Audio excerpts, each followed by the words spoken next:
Me enteré que en el pueblo de Palomares, en Andalucía, sur de España, sobre el mar Mediterráneo, el 17 de enero de 1966 ocurrió un accidente que después sería denominado un incidente nuclear. Más de 60 y pico de este tipo de incidentes nucleares han sido registrados desde el 1945 hasta el año pasado. Vamos a hablar puntualmente de este que ocurrió, como decía, 17 de enero de 1966. Ese día, como todos los días, cerca de las 10:30 de la mañana, los habitantes de Palomares veían a un avión, un bombardero B-52 de la Fuerza Aérea Norteamericana, que estaba realizando unas maniobras para cargar combustible, para repostar combustible estando en el aire. Un avión cisterna KC-135 se le unía en el vuelo y traspasaban combustible de uno al otro. Pero este día hubo un accidente, el avión cisterna colisionó con el bombardero, estallando en el aire, y el bombardero quedó tremendamente dañado y los ocupantes tuvieron que eyectarse. Algunos de ellos lograron hacerlo, otros fallecieron. Cuestión que este bombardero tenía 4 bombas atómicas, 4 bombas de hidrógeno. Pero ¿por qué estaría un bombardero con 4 bombas atómicas de hidrógeno sobrevolando un pueblito en España? La cosa era que, como estaban en plena Guerra Fría, el ejército estadounidense necesitaba asegurar que siempre tenía bombarderos con potencial atómico, con armamento atómico, cerca de las fronteras de la Unión Soviética. Puntualmente estos venían de vigilar la frontera entre la Unión Soviética y Turquía, aparentemente. Los pobladores vieron cómo se precipitaban algunos de estos artefactos explosivos, que por suerte no llegaron a explotar con el impacto. 3 de estas bombas cayeron en tierra y una más cayó en el mar. De las 3 bombas que cayeron en tierra, hubo 2 que fueron encontradas ese mismo día, y la siguiente al otro día, el 18.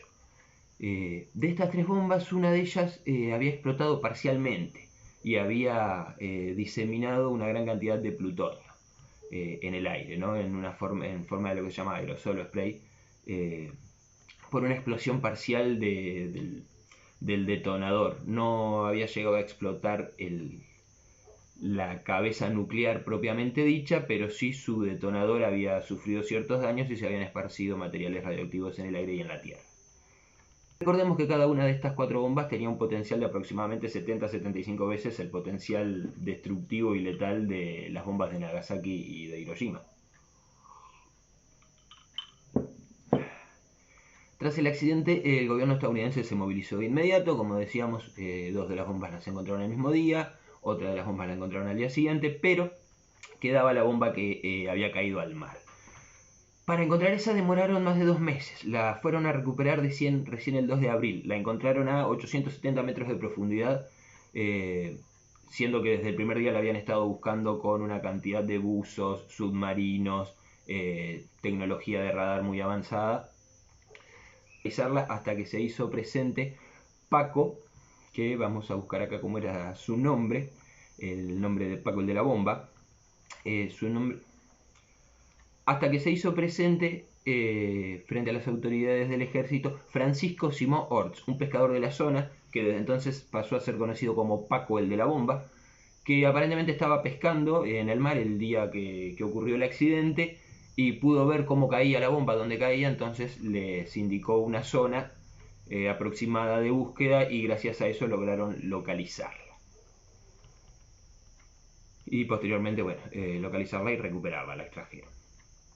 Después de esto, Paco tuvo aparentemente homenajes y ceremonias de reconocimiento de parte del ejército estadounidense. Incluso llegué a encontrar en internet algunas fotos del presidente Kennedy saludándolo. No estoy 100% seguro de la legitimidad de esas fotos, pero las vi.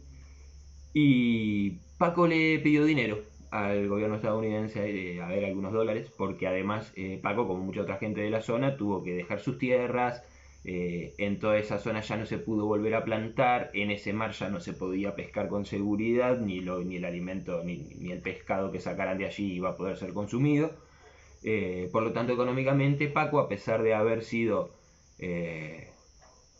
realmente un héroe, o sea, realmente gracias a su ayuda, la bomba que encontraron bajo el agua estaba muy dañada también y estaba lanzando contaminación, es decir que cuanto más tardaran en encontrarla, los daños podrían haber sido mucho peores.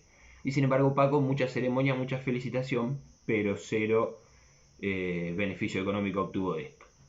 El gobierno español de aquel momento, el régimen franquista, lo felicitó también a Franco, se lo reconoció mucho, y el gobierno le dijo que le iban a otorgar un barco pesquero completamente nuevo como recompensa, pero esto tampoco se lo dieron nunca. Hay algún documental en internet que muestra cómo hasta el año pasado, por lo menos, no sé si actualmente, pero hasta el año pasado por lo menos, una nieta de Paco estaba intentando por la vía legal obtener algún tipo de retribución económica por todos estos sucesos. Lo que sí hizo el gobierno español y lo que sí hizo también el gobierno estadounidense fue ponerse de acuerdo después de ciertas negociaciones para que el gobierno estadounidense retirara mucha de la tierra y arena de esa zona, aunque claramente los niveles de radiación fueron motivo de discusión porque los españoles querían que se llevaran tierra que tuviese de cierta radioactividad hacia arriba y los estadounidenses pusieron la vara muchísimo más alta y dejaron allí mucha tierra que tenía un nivel de radiación, de radioactividad completamente desproporcionado. Con decir que hasta el día de hoy habitantes de esa zona tienen en su cuerpo una cantidad de radiación que oscila entre 100 y 200 veces la cantidad de radiación que podría tener una persona normal promedio. Lo que sí hicieron, decía, estos gobiernos fue mandar al ministro de Información y Turismo, Manuel Fraga, ministro español, que junto al embajador de Estados Unidos, el embajador Duke, protagonizaron el siguiente acto simbólico. El 8 de marzo de 1966, frente a las cámaras, frente a la prensa, se dieron un baño en la playa, ahí, un chapuzoncito en el mar, para demostrarle al público, a la opinión pública, la seguridad de acceder a esa zona. Sin embargo, de inmediato mucha gente estuvo discutiendo si el punto donde se habían bañado era realmente el punto que ellos decían, si había sido unos kilómetros más acá, un poco más allá, y sobre todo que el peligro no radicaba en el agua, tanto como en la tierra, en la arena e incluso en el aire de la zona y del pueblo. Hasta el día de hoy hay unas cuantas hectáreas que siguen cercadas y está prohibido el ingreso. Los habitantes del pueblo, muchos de ellos son monitoreados, tienen que viajar una vez por año hasta una ciudad donde les hacen un testeo y un control médico, de donde salían estos datos que decíamos hace un rato de la cantidad de radiación que tienen. Y bueno, todo esto además de dejar en claro cómo se manejaban materiales nucleares de una manera muchísimo menos protocolar de lo que uno esperaría, muchísimo más insegura, dejó en claro que los gobiernos, cuando se ponen de acuerdo entre sí, el gobierno más fuerte impone su versión de las cosas sobre el gobierno más débil, y este gobierno a su vez sobre su propia población no tiene el mínimo reparo en aplicar la misma técnica.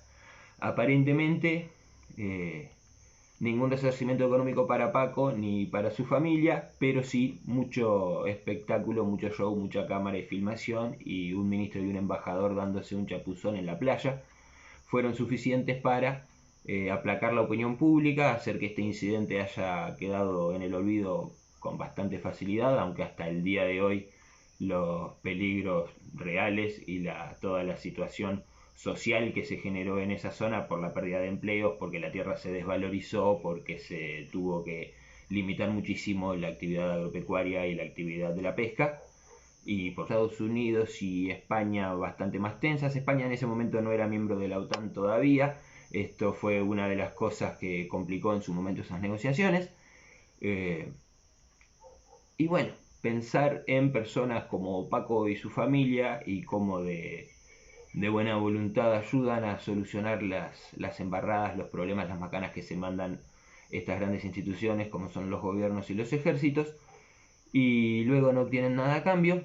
Incluso la opinión pública olvida todo rápidamente siempre que se les dé alguna especie de espectáculo televisivo. Cerró un capítulo que muestra que los actos simbólicos, los homenajes, las declaraciones por televisión frente a la prensa son capaces de calmar los ánimos, incluso si no van acompañados de resarcimientos o soluciones reales o de justicia para los perjudicados.